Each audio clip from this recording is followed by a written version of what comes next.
We no afraid, we no see no one where we afraid of. We no afraid, we no see no one where we afraid of. Yeah, this is Everton Blender. And it's all about the young police from Jamaica, seeing Young Police Channel. Big up yourself, Everton Blender said that. We no afraid, we no see no one where we afraid of. Blessed love, Rastafari. Yes, welcome to the Jamaica Young Police Channel. To our loyal viewers and subscribers, at the channel we are a group of law-abiding citizens who believe in the rule of law and respect the rights of every citizen, but not the ones who do not subscribe to such behavior. We do believe in and support preemptive strikes because it saves lives. That is a logical conclusion because preemptive strikes save lives and prevent the further loss of lives. We are all about saving lives on this channel. We at this channel aid criminals, their financiers, their supporters, enablers, and the likes with a passion, and we do not want them over here. Yes, let us repeat ourselves. We do not want any criminal supporters over here. Please, we do not want your views, your subscriptions, your likes, or your comments. Please go elsewhere where the red carpet is waiting for you. Over here, we want you, the criminal supporters, enablers, financiers, and all the likes, to go to prison or madness. Let me repeat myself. We at the Jamaica Young Police Channel, we do not want the criminal supporters and their circle over here. We want you to go to prison or madness. Moving on to our video. Yes, to my loyal viewers and subscribers and Patreon members, today I ask you for your undivided attention because what I'm about to share is not just important, it's urgent. I want you to look closely at your screens. The man you see before you is Javon Pinnock, an illegal immigrant from Jamaica who is wanted for the cold-blooded murder of another young Jamaican, Javon Jemison, also known as Blingers. Yes, this man was brutally killed by this man who, when he was killing him, he said to him, P-hole, you know who, my boy? You know, when somebody says P-hole in Jamaican expression, you know that it's an insult and disrespectful. So that is what he's trying, and you know it's a form of terrorist act on his part. So the tragedy unfolded in Queens, New York, and since that day, the NYPD and the Queens District Detectives have been working tirelessly to bring justice to Jemison's grieving family. One of the suspects is already in custody, but Javon Pinnock, the coward who played a role in the horrific crime, managed to escape the police dragnet. From credible information received, this man is believed to have fled to Jamaica with the help of others in New York who shielded him from the authorities. Most recently, he was spotted in Mandeville, Manchester, and there is no reason to believe he is not on the island. He is in Jamaica, possibly lying low and relying on the assistance of those who enable criminals. You know, as them say, inform of the dead, and he that keepeth his mouth, keepeth his life. We love informer because we are big informer. Pinnock has a distinct scar on the left side of his face, making him easily identifiable. However, there's reasons to believe he may attempt to disguise himself by using makeup and other means to conceal this scar. Study his face carefully. Look closely at the details, the scar, his features, and commit them to memory. Why this matter? This is not just about one man. This is about justice, safety, and sanctity of life. When killers like Pinnock are allowed to walk free, it sends a dangerous message that life is cheap and justice can be evaded. This cannot and must not be the case. Javon Jemison family deserve closure. They deserve to see justice served. Pinnock must answer for his actions, and it is up to us, the decent law-abiding citizens, to ensure that he cannot roam the streets freely while Jemison's family mourns their irreparable loss. So what you can do, this is where you comes in.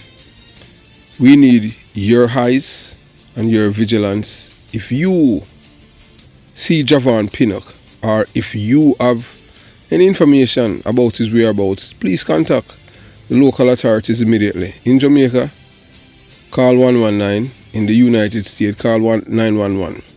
If you prefer anonymity, contact Crime Stop or the nearest police station. The authorities needs our help to locate Pinnock and bring him to justice. Your information, no matter how small, can be helpful, could be the key to making this happen. So let's be clear about what we are dealing with here. Pinnock is a parasite, a danger to society, and a threat to every law-abiding citizen. He has no regard for human life, and allowing him to remain free only endangers more innocent lives. By harboring or protecting someone like Pinnock, you are not just obstructing justice, you are betraying the very fabric of decency that holds communities together. Do not allow this murderer to hide amongst us. Please, call the police. Together, we can ensure that Javon Pinnock is apprehended and justice is served for Javon Pinnock. And if when the police go and him resist, them can send him straight to the departure lounge. So, moving on to today's video. And we're going to talk about... so today we wanted to look at, today's is about two of your favorite so-called name brand detective, Batman police. And you're looking at the one at the top, that's the one they call One A Day, Donovan Ox O'Connor. Them call him One A Day or Ox. And people from Chisholm Avenue, where he's from, call him Tony. Him eat the name there. If you want Ox eat you, just call him Tony. I can tell you, ask any police that work with me, I was the only police officer that call him Tony. Him vex, but he must have to love it. Him always beg me and pay me. Enough to call him Tony, him not like the name. I don't know why, but all I can tell you that how I found out that he was called that name was this boy. There was this boy from Chisholm Avenue. Maybe he's out of prison now. His name was Chunky. Is that Chunky or Punky? I don't remember his name, his correct name right now. But I know the guy was wanted for robbery. Robbing one of Ox's friends who's from Chisholm Avenue, came to Jamaica, and guy have all of jewelry, money and all of these things, and he was robbed by Punky. Yeah, Punky or Chunky or something like that. Honestly, I don't remember. That's over 30 something years after that. Yeah. And so Ox, you have a policeman. He was a brigadista. His name is Winston Meliado. That is not his correct name. His correct name is Michael Rowbottom. He lives in same state in Florida here, in Orlando. Now I'm not against the man, but you understand. It's just I am telling you, anything you do in your life, if you are not proud of it, you shouldn't do it. He's the one that chooses that part, got Cuba and him train him, and then the PMP them inject him in a police force. He was dismissed and was sent back by Michael Manley. And that's one of the things, that's why Lucius Thomas get Commissioner of Police, by protecting this man. He should not be in the police force, and he's the longest serving police officer that ever to serve at Olympic Garden Police Station. Some call him Brown Man, some call him Russian, but his current name is Michael Rowbottom. Winston Meliado is a made-up name. That's a deed poll name. But that's how it is. Jamaica is a criminal's paradise. So that man who should not be serving in the police force was able to serve, and that's how it is. So we'll continue telling you now about about Donovan Ox O'Connor and Derek Cowboy Knight. So some people put them on pedestal. So this is about to get interesting. So buckle up, folks. You see, there are two men who have earned their place in the annals of Jamaican law enforcement history, at least on paper. Former Assistant Commissioner of Police Derek Cowboy Knight and Donovan Ox O'Connor, both celebrated as fearless crime fighters in the public eye. If you read the articles about them, you would think that they were the heroes Jamaica needed. Not just a pair of officers who clean up the streets, but ones who run into the heart of danger without flinching. But folks, I am here to tell you, that's just a facade, like a glitzy mask on a monster.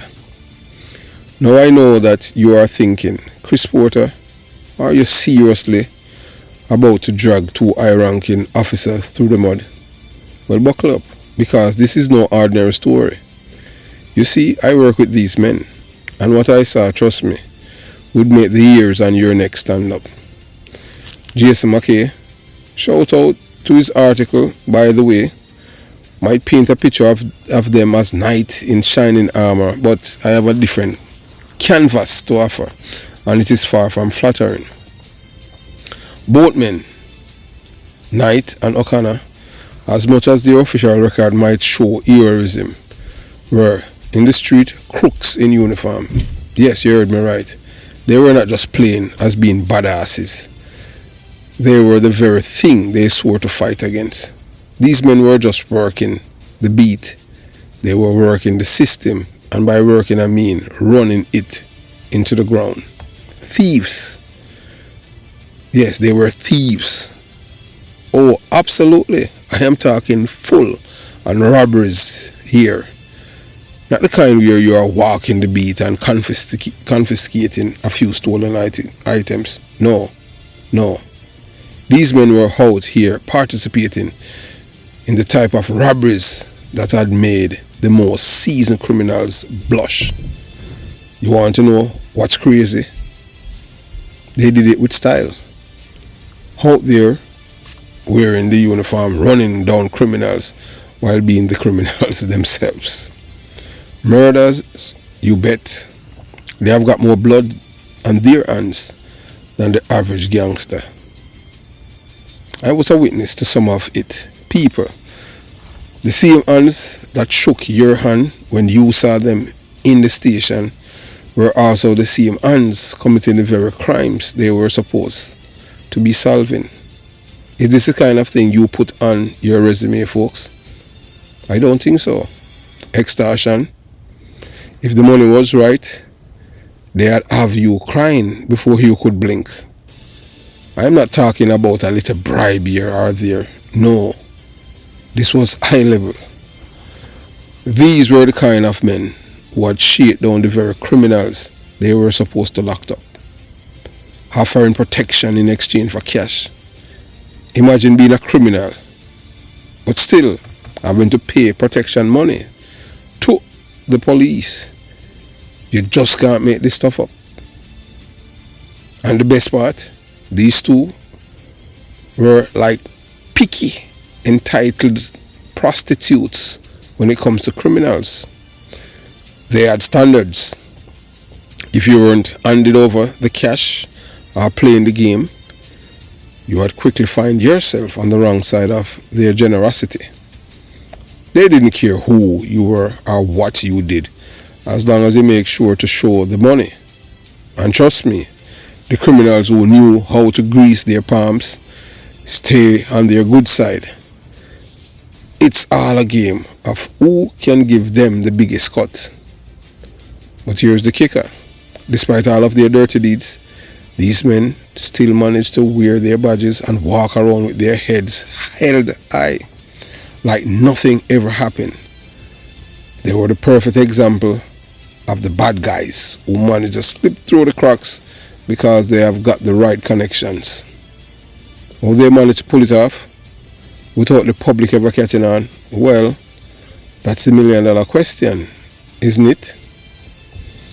I have seen firsthand what they were capable of. Everything from murder to theft to extortion. Yet the system, in its infinite wisdom, allowed them to keep their positions for years, even as they engage in the very same thing they were supposed to be policing. You have got to wonder, how many more like them are out there? How many men with badges are running their own criminal empire, while the rest of us are just trying to survive? So when you read articles about Knight and O'Connor being the big fearless crime fighters and heroes of Jamaica, I want you to ask yourself, What's the cost of that heroism? Because from where I'm standing, the cost was way too high. Now, don't get me wrong. I respect the system. I respect the idea of justice. But these two, they were the reason many law-abiding citizens lost faith in the very system. And don't get me started on how they had treat you if you were an honest cop trying to do the right thing. It's well like they thought they were untouchable, the kings of a kingdom, where the only rule was money talks, justice walks. But we are here to expose that. We are here to make sure that history remember the truth. Yeah, so, as we said before, don't get me wrong. I respect the system. But we are here to expose that. We are here to make sure that history remembers the truth. Not the polished stories they fed us all. So if you see the names Derek Cowboy Knight or Donovan O'Connor in some shiny headline, remember, there's a much darker story underneath. So as you have seen, looking at your thumbnail right on your LCD, you will see the both men again, Donovan O'Connor and Derek Cowboy Knight. And which one of them, you're going to hear which one of them collected a check in bribe. Any smart police or criminal, say you don't collect check in a bribe. You don't collect bribe in a check. You understand? But that's how confident this man was, that he knew that the system would protect him. So alright, let's get straight, loud and clear. Anyone who dares to put these men on a pedestal is either corrupt themselves or too damn blind to see the truth. I, Chris Porter, am here to tell you straight up, if you are the kind of person who think Donovan O'Connor and Derek Cowboy Knight are exemplary police officer, then you are either in on it or you are living with your head so far in the sun. You'll need a backhoe to pull it out, or you have to be a damn fool to put these men on pedestals. I have known these men for years, work with them. So let's break this down, shall we? Detective Donovan O'Connor, them call him one of the man who could turn a simple bribe into an Olympic sport. Yes, this guy didn't even have the sense to collect cash like a normal criminal. Oh no, he's out here collected bribing checks. Yes, checks. The same checks that you and I used to pay bills or settle debts. You are telling me that a grown man, a detective, would cash a bribe in a check like it's normal Tuesday morning? What kind of fool does that? Donovan O'Connor. Yeah man, bright, ugly and bright. You don't need to be a genius to know that. The first thing a criminal would never do. But Ox, he did it. And did it proudly, like it was right.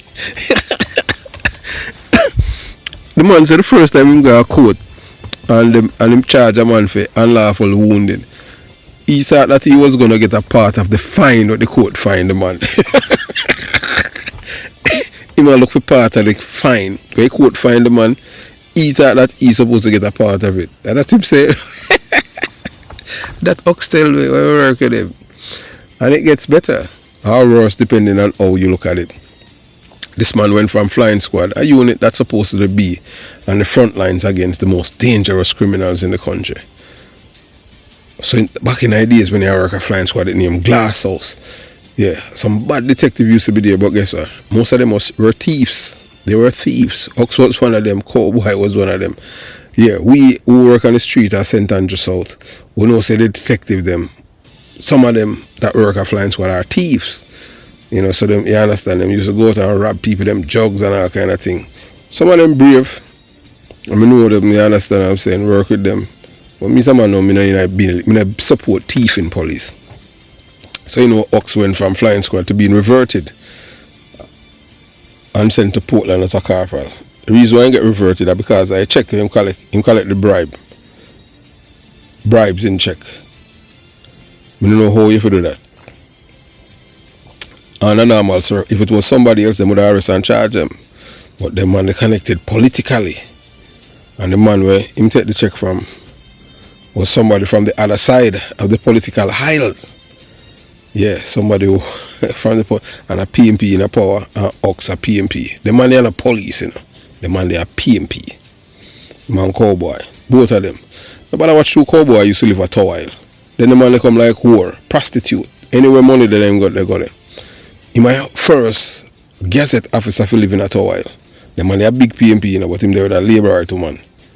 Because the woman brother a drug dealer. Scandal. So him know him can't get him all heap of money, licky and them thing, they not no morals about them. And but them they reach all of the rank of assistant commissioner of police. That's why the police was there. So you do not need a genius to know that the first thing a criminal will never do. Collect a bribe in check like it's normal. Box did it, and he did it proudly like it was right. So them send him. Most people don't know say he was reverted and sent to Portland as a corporal. Not for any noble cause, not because he had earned a promotion, but because this man was such a thief, such a damn dunce that they need to move him away from the heavy action. But here's the kicker: he didn't just stay there as a corporal. No, this is where the real story begins. He was brought back into the fold. Why? Because he was well connected. And not in a good way. He was connected to the upper hierarchy of the police force and the PMP LGBTQ plus criminal organization. This wasn't about duty. It was about family ties and favors. His loyalty was to the system that allowed him to get away with murder. Literally. Yeah, man, and I want to tell you sometime you were involved in a shootout, man, you know, sent to the departure lounge. Oxville, you don't even know that this man, that, you know, that's our men, they were on the radar of other people out there, and they were so happy that they were sent to the departure lounge. That they would, you know, literally, they would give the, you know, the police officer who they believe, you know, who they know have done, who have, you know, send these men to the departure lounge, and, you know, they would show their generosity, you know, as a way for, you know, reward you. You say, boy, you know, job, you know, boy, you save a life, save him, and all kind of thing. And this is one of his speciality where he used to go and claim things and collect money. Yes, we had a, yeah man, Ox and I, we had a Jocelyn back in the days. At the time, Gata was alive, when, you know, with something, and he told Carefalker that he didn't want us, you know, having a problem. So, you know, because something had happened and he claimed. When, you know, anyway, we're not going to touch that, because that's bygones. So Ox went on to become a detective inspector. This is the same guy who was running criminal operations under the radar while wearing a uniform. And what about Cowboy Knight? Derek Cowboy Knight. This man somehow went from being a rank and file to an assistant commissioner of police. Now you're telling me that these men who should have been serving justice were out there committing robberies, murders, extortion, and all kind of vile, wicked deeds. Somehow rose through the rank. How is that even possible? Well, here's how.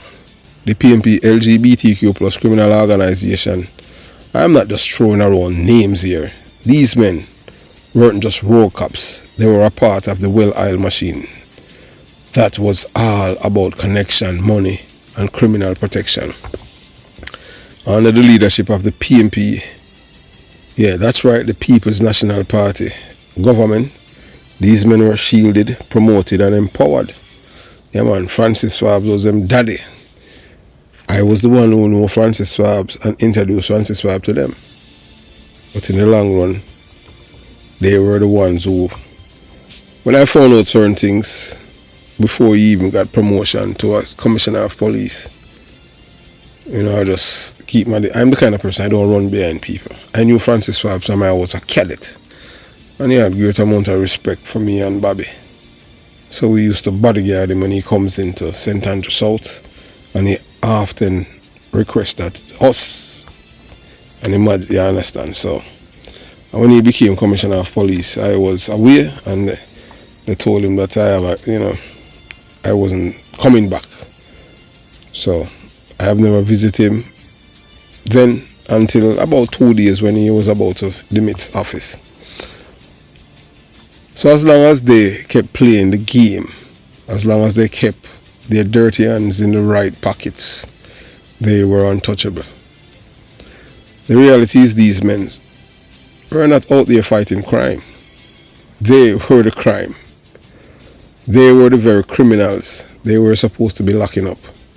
They were robbing, extorting, and killing at will. And the only reason